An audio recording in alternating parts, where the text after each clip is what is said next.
comedian Bill Cosby gained widespread popularity for TV shows including Spy, Fat Albert and The Cosby Show. Following years of accusations, he was found guilty of sexual assault in 2018. Who is Bill Cosby? Bill Cosby was born on July 12, 1937, in Philadelphia, Pennsylvania. He dropped out of high school to join the U.S. Navy, and later dropped out of college to become stand-up comedian. Cosby's first acting assignment, in the espionage series Spy, 1965-68, made him the first black actor to co-star in leading dramatic role on network television, as well as the first to earn an Emmy Award. His most successful work, The Cosby Show, appeared on NBC from 1984 to 1992, and was the highest-rated sitcom for several consecutive years.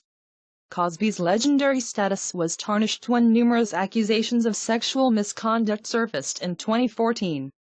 His trial for 3 counts of aggravated indecent assault ended with deadlocked jury in June 2017, but he was found guilty after retrial in April 2018. Background and early career: actor, comedian, writer and producer Bill Cosby was born William Henry Cosby Jr. on July 12, 1937, in Philadelphia, Pennsylvania.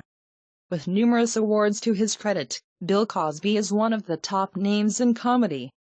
He also helped break down racial barriers on television in the 1960s with Spy and, later, The Cosby Show. Cosby, the oldest of 4 boys, grew up in Philadelphia's Germantown neighborhood. At first, the Cosbys were able to get by financially, but the family's money began to slip when Cosby's father, William Cosby Sr., began drinking heavily.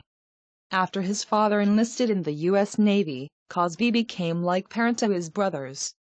Cosby's mother, Anna, worked cleaning houses. He and his family also ended up living in the Richard Allen Homes, low-income housing project. At the age of 8, Cosby suffered great loss when his brother James, the second oldest of the boys, died.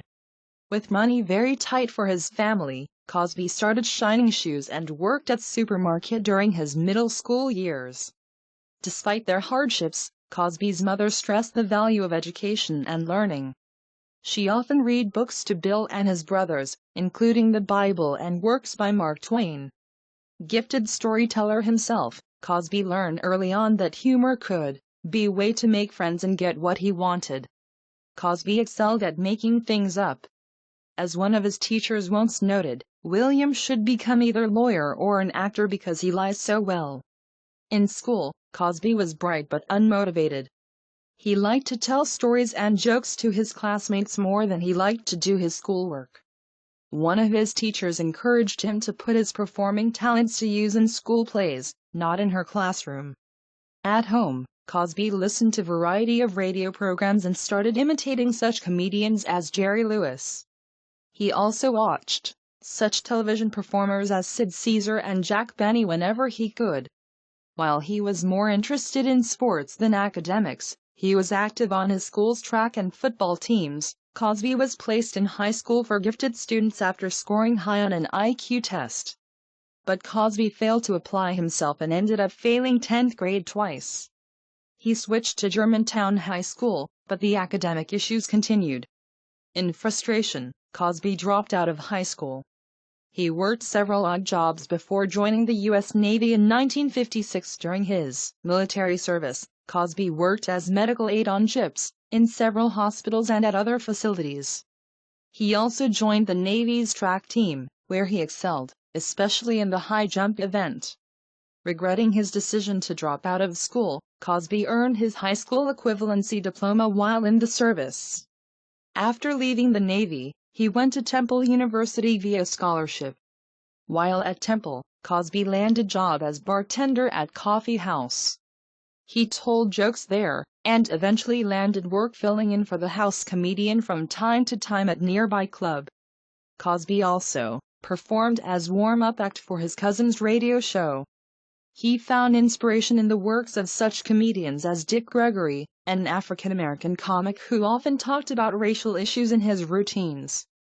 Early in his career, Cosby discussed race in his act as well, but he eventually dropped it from his performances, choosing to focus on telling stories about more general and universal themes. I Spy and Fat Albert. Nearly halfway through his college career, Cosby decided to drop out to pursue a career in stand-up comedy. He started performing at plays in Greenwich Village, New York, and he toured extensively, winning over fans. In 1963, Cosby made his first appearance on Johnny Carson's Tonight Show, which helped introduce him to national audience. Cosby would go on to appear on the show dozens of times. He also landed recording contract and that same year released his first comedy album, Bill Cosby is Very Funny Fellow. Right. He won Grammy Award, Best Comedy Performance, for his next effort, 1964. Started out as Child. For the remainder of the 1960s, Cosby released hit album after hit album, winning another 5 Grammys.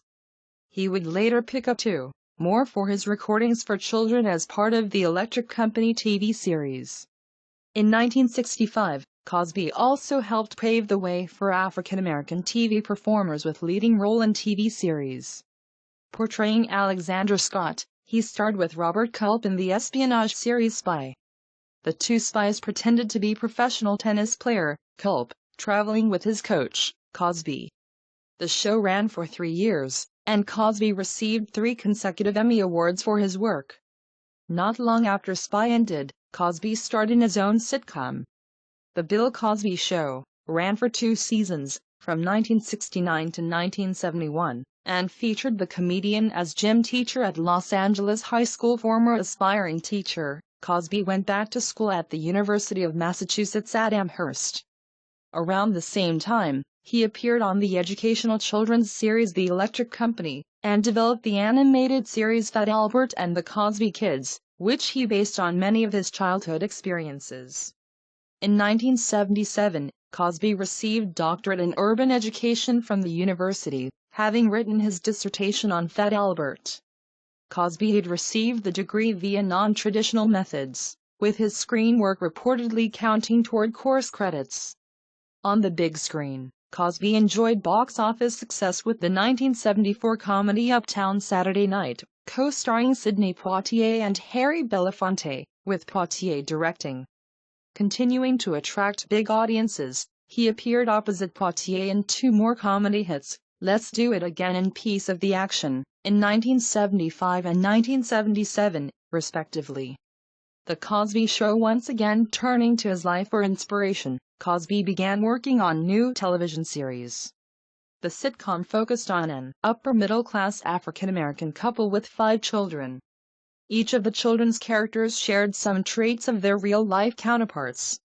Married since 1964, Cosby and his real-life wife, Camille, had 4 daughters and 1 son. Cosby originally wanted the show to be about Driver and his plumber wife, with Camille joining producers to push for the show to be about doctor and attorney. In 1984, The Cosby Show debuted to favorable reviews and strong ratings.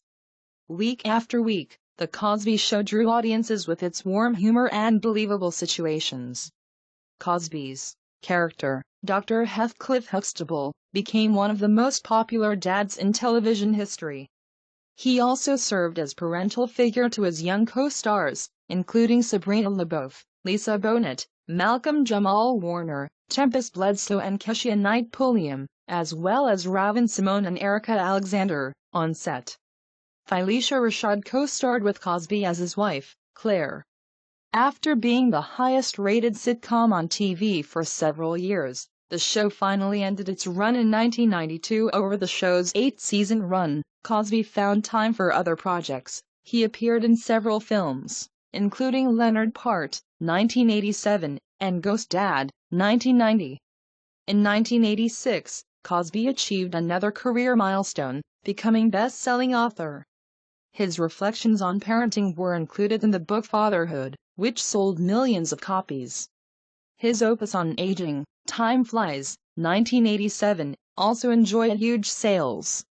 In addition, Cosby enjoyed great popularity as pitchman, appearing in commercials for such products as Jell-O, for which he had served as spokesman since 1974. After The Cosby Show, Cosby continued to work in television. He starred in The Cosby Mysteries, in which he